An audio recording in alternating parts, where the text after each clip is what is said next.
Ka-Express, bubalik na sa bansa at inaasang makakapaglaro para sa unang FIBA window si Justin Brownlee. Dumating si JB at nakaschedule na sumali sa training ng Gilas bilang paghahanda para sa 2-game series kontra Guam ngayong November 28 at December 1. Ang kanyang pagdating ay malaking boost ng scoring at leadership department ng koponan habang nagpapatuloy ang final roster trimming. Sa kabilang dulo, ang availability ni Kai Sotto para sa laban kontra Guam ay nananatiling questionable at ayon sa mga pinakahuling ulat at opinyon mula sa local at regional na sports desk, malaki ang posibilidad na hindi pa siya makakasama sa unang window dahil nasa ongoing rehabilitation pa mula sa kanyang ACL injury na kanyang nakuha nitong early January. Ang camp ni Kai at ang medical team ng Gilas ay ipinaprioritize ang long-term health at hindi pinipress ang pagbabalik, kaya habang may pag-asa pa, ang desisyon ay magmumula sa final medical clearance. Practical na implikasyon kung ang kakalabasan ng final roster ng walang Kai Sotto, hindi mag-aalangan ang coaching staff na umasa sa malalim na frontline at sa iba pang vets na handang punuan ang anterior load. May mga ulat na naniniwalang sina Junmar Fajardo, AJ Edo at iba pang bigs ay sapat na para kontrolin ang paint at magbigay ng rebounding at rim protection, pero hindi may kakaila na nag-iiba ang dynamics kapag naroon si Kai.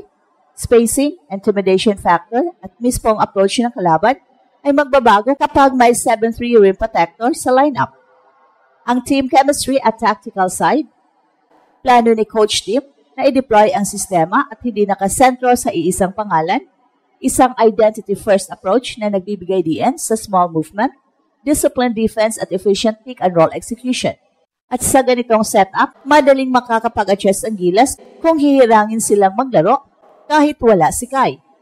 At kapag magpakita naman siya ng clearance at minutes, maraming bagay ang pwedeng i-optimize para mas mapaigting ang team's two-way presence.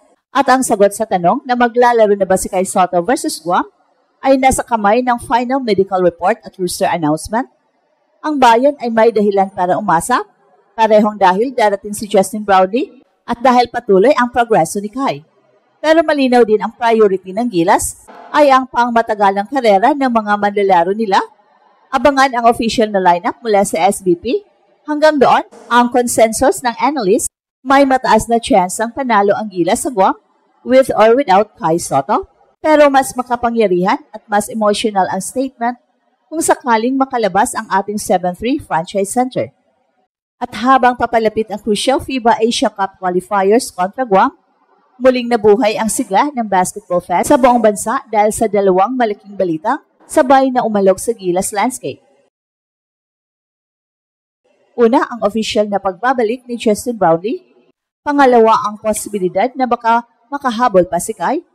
At itong huling 24 hours nag-iba ang tono ng kampo mula sa pag-alala patungo sa matinding pag-asa dahil ang dalawang pangalan na ito ay maaring magbago ng direksyon hindi lang sa upcoming window, kundi sa buong taon para sa Gilas. At unang malaking development, official nang nakabalik si Justin Brownlee sa Pilipinas, cleared na para sumali sa ating national team at inaasang papasok agad sa training camp sa susunod na araw. Para sa marami, ang pagbabalik ni JB ay hindi lang tungkol sa scoring, siya ang emotional leader, the steady hand at ang pinaka-consistent engine ng Gilas sa mga crucial international games. Kapag andyan si JB, nagkakaroon ng dalawang bagay ang Pilipinas, stability at automatic offense. Iyan ang dahilan kung bakit tumaas bigla ang confidence level ng coaching staff at buong fanbase. At habang tinatanggap ng team ang pagbabalik ni JB, isang malaking tanong ang umuusbong. Kasama kaya si Kai Sotto kontra Guam? Pagamat wala pang final clearance, ang mga ulat mula sa Japan sa kanyang camp at sa Gilas medical staff ay iisa ang direksyon. Umaangat ang kondisyon ni Kai kahit hindi pa siya nakakalaro sa Japan bilig ngayong season dahil galing sa kanyang ACL rehab. Napapabalita na nakapag-light on-court movement na siya. May controlled scrimmage minutes na at mas maganda ang response ng kanyang tuhod sa progressive intensity training. At para sa isang 7-3 player, malaking bagay ang ganitong balita. Hindi mo i-rush pero lahat ng signs ay pabor. Kaya naman sumisigaw ang mga fans sa social media. Sana kahit 10 minutes lang. Dahil alam ng lahat na kapag may Kai Sotto ang Pilipinas, nag-iiba ang identity ng team. Mas mataas, mas malawak, mas mahirap pasukin ang paint at mas unpredictable sa pick and roll. Kapag hindi pa 100% si Kai, ang presensya lang niya, lalo na sa short burst, ay pwedeng mag-decide ng momentum laban sa mas maliit na Guam lineup. Pero malinaw din ang mensahe ng Gilas coaching staff, with or without Kai, dapat panalo. Hindi nila ibabase ang game plan sa posibilidad lang. Maglaro man si Kai o hindi, nakaprograma ang sistema ni Coach Tim sa disiplina, ball movement at collective defense. At sa totoo lang, kung si Justin Brownlee ay nasa loob, 10 man ang mawawala, lumalakas pa rin ang Gilas. Yan ang nagbabagang sitwasyon ngayon. JB is officially back, Kai Sotto quietly knocking, at ang buong Pilipinas nag-iinit ang dugo sa pag-aabang kung ano ang magiging final lineup. Habang mas lumilinaw ang pagpasok ni JB sa lineup, lumalalim naman ang tactical ng plano ng Gilas para sa Guam. Isang kupunan na hindi dapat maliitin, pero dapat talagang talunin. At tayo dito sa Express N ay magpapakita ng mga behind the scenes, paano nag-adjust ang rotation ng Gilas, at bakit with or without Kai Sotto, malinaw ang direksyon na gusto ng coaching staff, panalo, dominant performance at statement game. So eto ang unang punto. Habang hinihintay ang final medical evaluation ni Kai, nakaset na ang Gilas sa 2 parallel preparations. Ang plan A ay ang rotation kasama si Kai kahit limited minutes dahil malaking bagay ang 7-3 rim presence at passing vision niya. At ang plan B naman ay ang full guard swing big mobility lineup sa pangunguna ni Justin Brownlee, Junmar Fajardo, Chapit Aguilar, Jamie Malonzo at Dwight Ramos. Parang sistema ay nilalaro ngayon sa practice, half-court sets, high post reads at defensive coverages na nakadesign para pigilan ang physical drives ng Guam guards.